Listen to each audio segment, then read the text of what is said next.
so there was another mass shooting yesterday. I mean, just saying that, it just rolls off the tongue. That's how normal it is. We cannot be complacent. I feel complacent.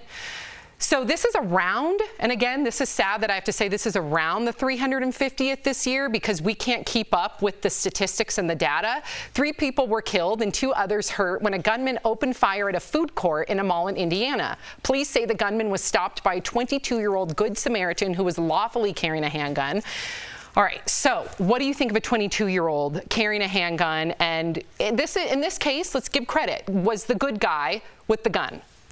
Yeah, I mean, this conversation makes me so uncomfortable because the likelihood of things happening in this way are very low. I thank God that man was there, and he was the one who was the good guy, who knew how to actually go about taking out the bad guy.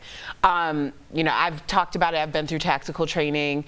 I don't know. I would say with all confidence right now, I would not be able to be the good guy in a situation like that. Because the truth is there's so many other people who are around and innocent, and the idea that you could potentially harm someone trying to take out the bad guy is a very real idea, and you would be responsible for it. So this ended well, but is that what I want to hold onto in terms of security in this world? No. Right. I think you're absolutely right. I think we got to call this guy what he is. This saved lives. Period. Full stop. This man saved lives. And I'm very glad he was there. But what was our last story?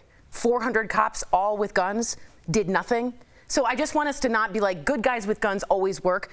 Don't forget what we just talked about, okay? This was an aberration or an exception. I'm so glad. But I don't think this is the norm. Well, we do have data, and again, I think it's important that we look at data so that we can pivot and we can understand. If we had data saying that a good guy always ends up, you know, helping a situation, then I would say lean into that. Sure, I'm not proof. opposed to it at all.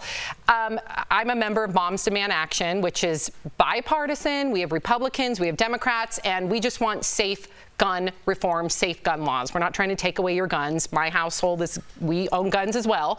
But I have to say this, we have data from decades and decades of research that show the closer proximity you have of guns and bullets around you, the higher likelihood of injury and death. Yeah. So this guy's a hero, but it's the exception, not the rule.